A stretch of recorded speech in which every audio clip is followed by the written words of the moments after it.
We talk about this being the land of opportunity. And if you're poor, this is not the land of opportunity. The thought process was you work hard, you play by the rules, your children will reap those rewards. And that's really what the American dream is. For the first time in our country, what we're experiencing is that's not the case.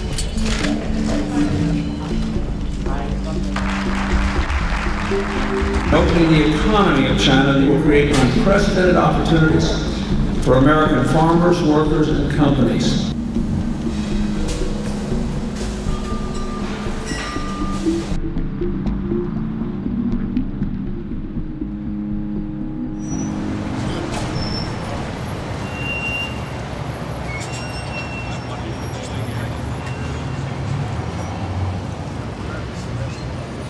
We led the nation per capita in terms of the number of US patents issued. There was really a spirit of innovation and creativity here.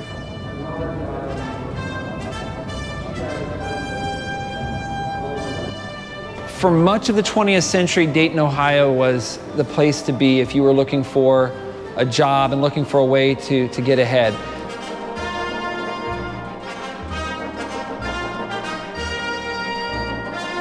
My dad worked for General Motors, and my mom was like a real estate agent. And they really brought home the idea that if you worked hard, that you'd be able to do well in this country. This kind of fell apart in around the early 2000s.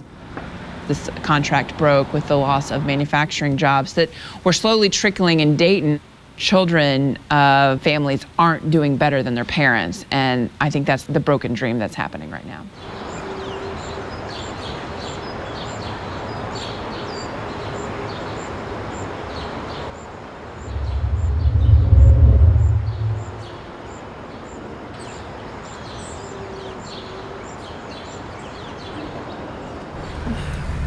What happened to the factories? They used them up. Everybody downsized. They could just split. They employed everybody for years. I don't know what really happened. They just paid them to retire and let them go. And just, that was it. That's that. Here's your severance pay. It's over. Entire industries have been wiped out, sectors such as textiles, apparel, furniture, also large segments of the electronic industry.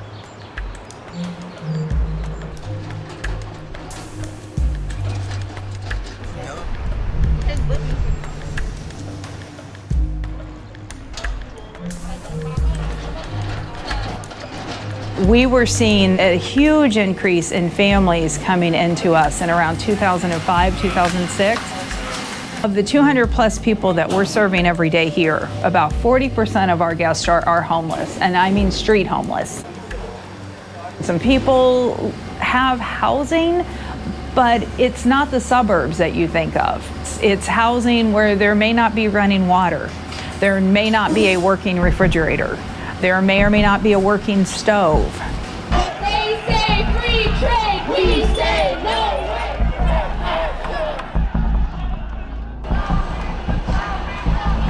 What do we do?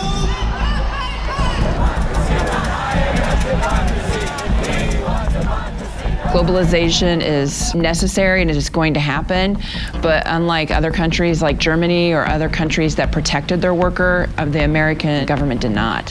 There's a general perception in the American public that America is losing jobs to China. So this sentiment is building up for what I would call 7 or 8 years. The middle class feels like they're suffering because their wages have not gone up.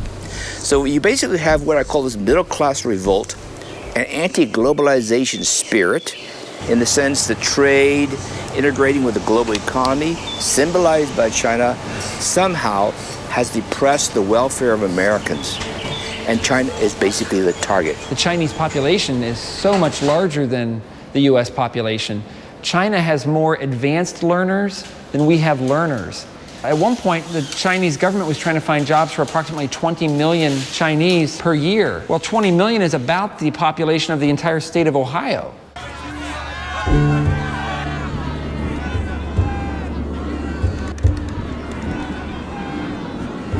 We can't continue to allow China to rape our country. Came across as an outsider, somebody who was going to be the bull in a china shop and shake up Washington. And working people like that image. They want somebody strong who was willing to fight with the powers that be.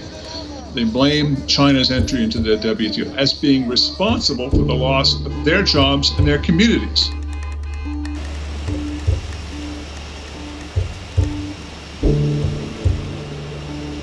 From the time when China joined the WTO in 2001 throughout to the end of last year, China has gained in total 13 trillion GDP increase. And the US over this period has gained 11 trillion. The total pie have grown essentially at a similar size. The problem really is how that pie is being distributed. In the US, the top 1% of the population has a similar amount of wealth as the bottom 90% of the population. So that just gives you an idea how lopsided the distribution of wealth that the US has experienced. And so you can't really blame China for how the pie is being cut in the United States, right?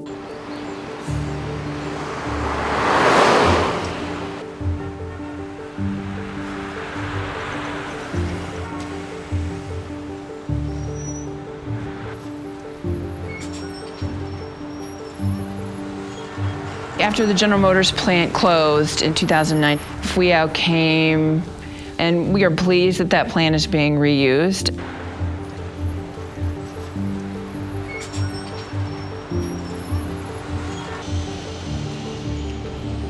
We've taken our blows, we've lost the jobs, we've had all the gloom and doom, but I think we've turned a corner in Dayton. We had this huge facility in the Dayton area that had been sitting empty. And to have the Chinese glass manufacturer come in and bring that factory building back to life is certainly a great thing for the community. Hey there, thanks for watching. I'm Pearl Force and I'm the producer of When Titans Clash. To watch more from this series, don't forget to hit the subscribe button below. See ya!